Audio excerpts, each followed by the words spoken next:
Good evening, and welcome to Triple Chalice Tarot Presents, the Elementary of Tarot, Exploring the Major Arcana, Part 2. I am your host, Taruk Bashal, accompanied by my two lovely co-hosts, Aluna Odette. Good evening, everyone. And Rowan Nix. Good evening. You can find us all at Triple Chalice Tarot. That is on Twitter, on Instagram, and Facebook. So you guys definitely look us up. Also on Blog Talk Radio, we have an extensive archive of all of our previous shows. So make sure to check that out, everyone. Okay, so let's get the show started. I want to pick up where we left off last week, and that is on the Empress. I want to just lightly brush over her one more time before we move on. So like we discussed last week, the Empress, she is Mother Earth, okay? She has to do with abundance, with fertility, with love, with affection, with nurturing. Okay, she has to do with the animal kingdom, with the insect kingdom. You know, all of the kingdoms that have to, you know, that have life on Earth. Basically, she is the nurturing mother, and I feel like she has to do with the root chakra. Something about her is very root chakra. You know, because I think the root chakra, you know, it is the Earth chakra that connects us to the Earth. So I would see the root chakra definitely dealing with her. So I guess we can start with Aluna. Is there anything that you want to, you know, quickly say about the High Priest? I mean, the Empress before we continue. Right. Well, the Empress is represented by the number 3 in the numerology that deals with manifestation, creation, like you said, fertility, so bringing things forth. It also represents tapping into a sensuality and a feminine sensual energy, so pampering yourself, manicuring yourself, you know, lavishing yourself in cologne or silks, things that are of the earth that really make you feel divine and sensual and sexy in a sense.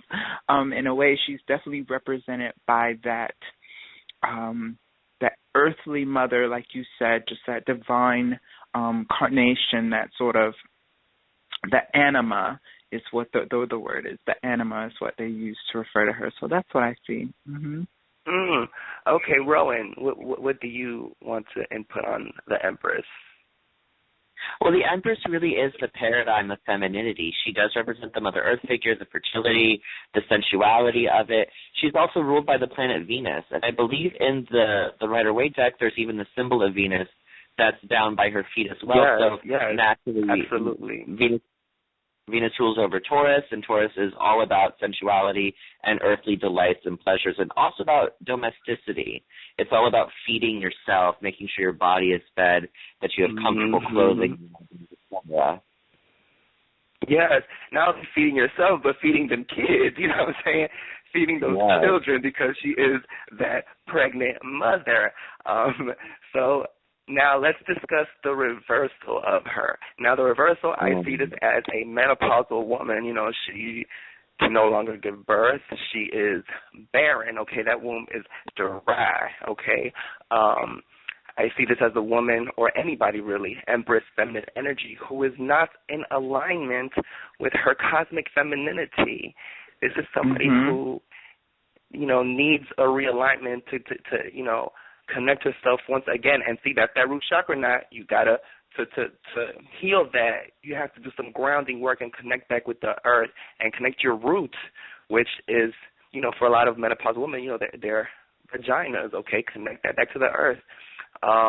So, you know, the negative aspect of the Empress can also deal with relationships, failing marriages, you know, somebody who likes to be all up in everybody's business and just talk and just wants to intervene in people's relationships and start drama, you know, so it's just the complete antithesis, you know, just barren, dry, no type of warmth, you know, no type of nurturing, just Yeah, so let's go with the Luna. What do you see with the reversal? Well, going off right from what you said, we're talking about a bitter woman, someone who's very scorned, jaded, gossipy, problematic, someone who's difficult, someone who feels entitled. You know, we deal with that really sort of bittered, shrewd, entitled woman who thinks she's superior to others. This is also someone that we're looking at who doesn't really have a love life, you know, whereas upright, it's similar, you know, a nice, abundant love life and fertility. There's just passion and love and sensuality.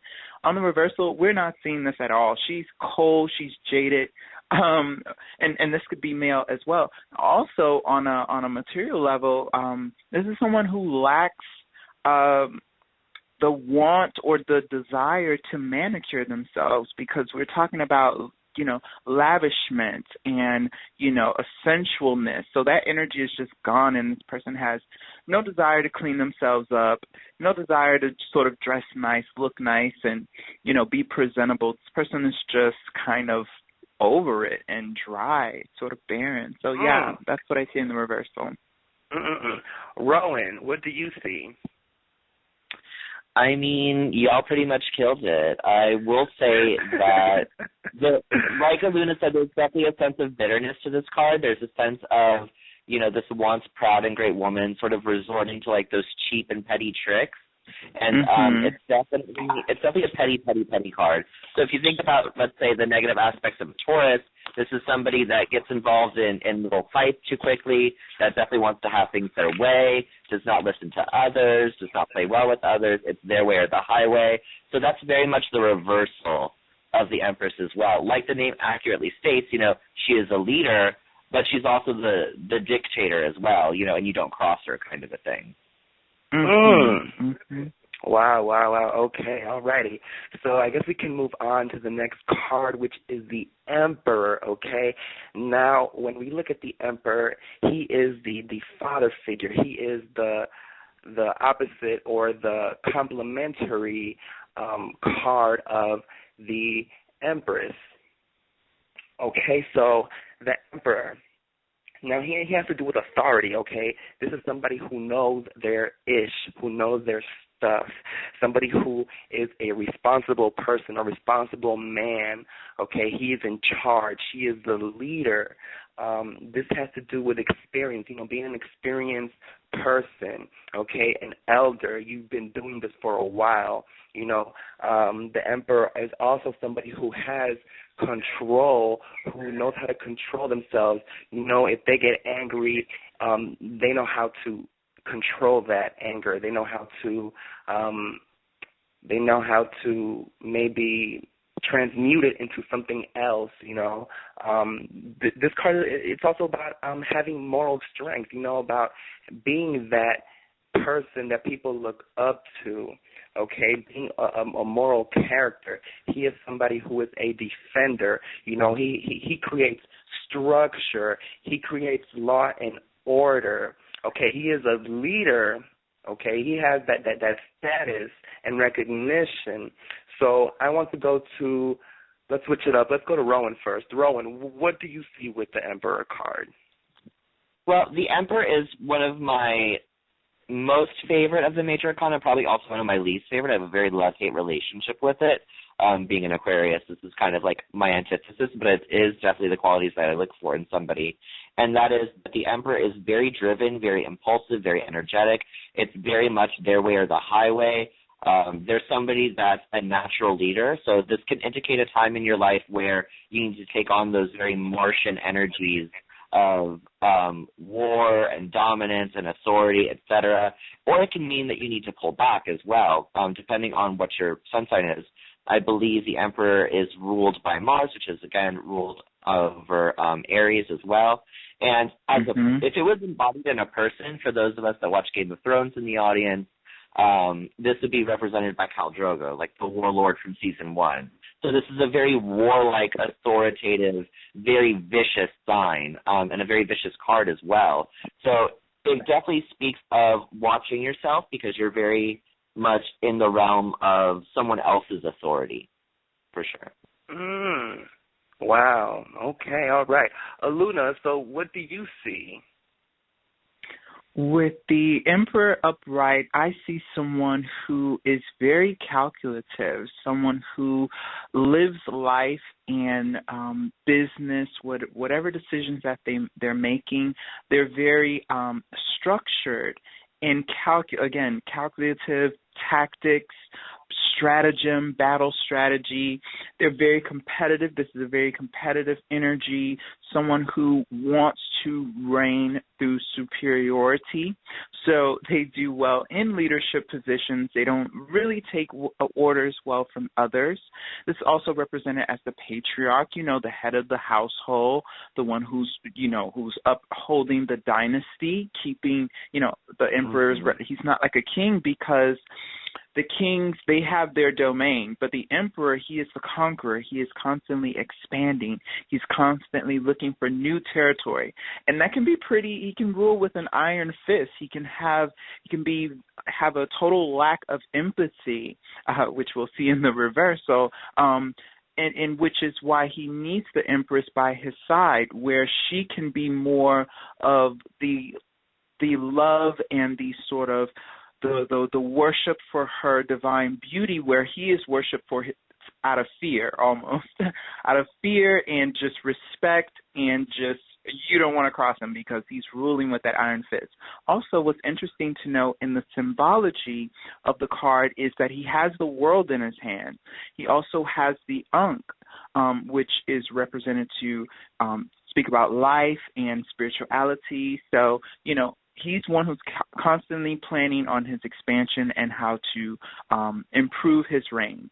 So that's definitely what I see. Wow. Okay. Wow. Mm-hmm. So now the reversal of the Emperor. Now, when we look at the reversal of the Emperor, this has to do with somebody who can be overly domineering, somebody who is abusing their leadership position, somebody who is putting their foot on other people and abusing them and taking their authority, to negative levels, with the need to control other people. Now we can look at the opposite of that. Now the Emperor can also deal with somebody who has no power, a masculine energy who is not in the emperor position of power, somebody who has had their emperor status stolen away. Many times even in a relationship, you're with somebody who can make you feel less than that emperor, who can take away your authority, who can, basically tell you no with everything. You have no stance, you have no type of power because this person who you are in a relationship with is holding you back. It's an unequal relationship, and you're not happy because they're the ones that's in control. So it can go both ways. It can be somebody who is abusing their power as the emperor, or somebody who has not embraced their power or who has had their power taken away. Rowan, what do you see with the reversal of the emperor? I definitely see somebody that is very power hungry, somebody that actually feels powerless, and so they use their influence all the time over anybody. This is somebody that will not let you forget a debt, will not let you forget that you owe them or that you need to do something for them, and will call it in at the slightest grievance that they have with you. So this is a very formidable enemy, but it's also somebody that's very much driven by their own ego. This is a very egoic individual, and this is somebody that maybe has not evolved that much spiritually as of yet. Okay. Aluna, what about you? What do you see? In the reversal for the Emperor, I'm going to take a bit of a different route. Knowing that the card upright talks about structure, it talks about having goals and striving and really a confidence and expansion. This person in a reversal, this person doesn't have that same drive. They don't have those boundaries. They don't have that structure. They don't have that stability when it comes to the foundation that's necessary for expansion, for reaching out. So this person lacks confidence. They lack a backbone, okay? We're talking about a strong, upright, force, So in reversal, this person is lacking that confidence. They're often fear-based. They're often very shy or avoiding confrontation. They're afraid to stand up for what they believe in. Just very submissive. This card in reversal is a very submissive card, and not in a good way because in a good way, it would be seen as the Empress or maybe the High Priestess even. But for the Emperor to come up and be in a reversal, it's saying that you're lacking in that sort of necessary, strong, masculine traits that you need sometimes in life. So that's what I see for the reversal. Mm-hmm. Okay, that's nice. So now we move on to the next card, which is the Hierophant. Now, for me, when I look at the Hierophant, I see this as a spiritual teacher, somebody who has secret knowledge or wisdom, somebody who has a connection to the divine. This is somebody who has the ability to create, to manifest, but it's more powerful, I feel, and more connected to the divine than the magician. That's just how I personally feel about it, as far as like the manifestation and creation. This is also about somebody who has ethical values, somebody who is in a leadership position. A lot of people associate the Hierophant to the Pope. Let's not get into that because the popes, we can discuss their ethical values, but I guess, alrighty. And also, a mentor, this can symbolize. And the Hierophant also can symbolize like a group, a group coming together that they're all in the same mental place, or they're all together, like a religion, or even a cult, something together that an institution, like even rituals, that they come together and they're all in the same mind frame. So yeah, that's what I see with the Hierophant. Aluna, what do you see? Well, definitely this card speaks about religion. It talks about spiritual faith. It talks about a renewal of that faith. So when you think of the Hierophant and looking at the depiction, we see someone who's seated in a position of power, but it's not like a king or emperor. No, he has his following and he has his sort of sect or cult based on what he provides and how he renews the faith of the people, through his speaking and through his practice, through his, so we're talking about the Gandhis, we're talking about, the Buddhas, we're talking about, the spiritual teachers who really can, Mother Teresa, we're seeing all those sort of people when we look at the Hierophant, because in it, they're teaching, we see in the Empress again about the persuasion and the love, and she's such a feminine representation of power. And then we see the Emperor, a masculine representation of power. But the Hierophant represents his power through a subtleness, through humility, through charitable services. So, he's giving back to the people through his faith and knowledge and just uplifting and what they're going through is definitely what I see. So, Alrighty. Rowan, what about you? We're on a roll, huh? I think it's really interesting that you bring up that in a lot of the older tarot decks, he's known as the Pope, and that's especially interesting considering this is an occult deck that we're talking about. In a lot of the newer ones, they have him painted as the shaman or the druid, and I really feel that draws in more of the accurate comparisons of this card. This card is not about the ego. This card is about we before I, whereas the Empress and the Emperor are very much sensation-based and ego-based. This card is a very tribal card. It's very much I am because we are. And what's also interesting is if you look at the High Priestess, the Empress, the Emperor, and the Hierophant, it's the four elements. The High Priestess is water, the Empress is earth, the Emperor is fire, and the Hierophant is air. There's a lot of associations with Jupiter and about organization and really moving as a team in a very spiritual context. And I really feel that in this day and age, that is where we are all moving as a people. We're all moving into a more spiritually enlightened place, that we have to work together and realize that we can't do it alone. So that's the overriding message, that sometimes Definitely. you need to gather your forces. Yes, yes, yes. I agree completely. Okay, now let's look at the Hierophant reverse. Now, when I look at the Hierophant reverse, I see this as somebody who's in a leadership position who is abusing that power, somebody who is forcing people to do things. Maybe even a lot of times like those cult leaders, those sick, perverted leaders who, you know, just end up abusing little kids and, everybody's afraid of them.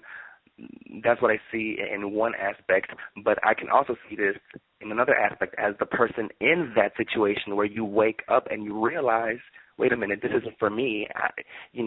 This is not a part of the group or institution I want to be a part of, and I want to escape and break free from this and get out of these restrictions, and that I have to follow rules and be like everyone else, and I have to believe this. I don't want to believe it anymore. So I see this as a breaking away from organized religion, organized cults, whatever type of group, spiritual situation that you finally release yourself from and break out of. Or it can also deal with an abusive leadership position. Let's start with Rowan. Rowan, what do you see with the reversal? I definitely agree with you. This is dogmatism versus true spirituality. You can see evidence of this, like you said, in many of the cult organizations like Jonestown. Aleister Crowley went through something like this. Gerald Gardner went through something like this. Alex Sanders went through something like this. There comes a point where when I guess you have a bunch of, like a very large spiritual following and you're the living embodiment of God for them, there's a corruption of the ego that can take over. And it's a really sad thing because you're taking something that's inherently pure and you're warping it to your own ends, and it becomes very nightmarish, actually. So this is definitely an abusive father figure, for sure, in the reverse. Wow, okay. Luna, now what do you see in the reversal with the Hierophant? Definitely the disorganized relationship of community where we see this figure bringing people together. This person is not bringing people together for the right reasons, or they're instilling a sense of fear through dogmatism, through abuse, through, the word that they use for brainwashing. But it's like a process that I've seen on Law and Order when you watch these. Something to that effect. That is definitely one aspect of looking at it. But normally, when they starve the people and they put them through sort of torment, that they start to become delirious and more believing of that position of power, that person who's taken up that position of power and is using it to corrupt the people. So corruption-based, the faith being corrupted. So people, a lot of churches, that they're the prices and the taxes and, they're always asking for an accumulation for money. And you see the preacher living lavishly, having houses and cars, but the people that he's preaching to and giving sermon to, they're still poor. So this is definitely corruption base that we see. It's definitely corruption base that we're seeing in the religion that's supposed to uplift people and renew people of faith and give them spiritual hope. So there are a lot of charlatans and people out there like that. So this card in reversal would not surprise me in some aspect of religion or dealing with something of that situation. So yeah. No, definitely. I completely agree with you on that level, especially with these pastors out here just millions and millions of dollars with private jets and helicopters and planes, and yet these people are out here struggling and dying and starving to death, and it's just crazy. But yeah, you guys, I think we should leave it there. We have about 4 minutes left. It was a beautiful show. Beautiful show. Yes. Thank you all so much for listening. Once again, you can find us on Instagram, Twitter, and Facebook, all at Triple Chalice Tarot. Once again, I am your host, Taruk Vishal, accompanied by my two co-hosts, Aluna Odette. Good night. And Rowan Nix. Good night, y'all. Good night.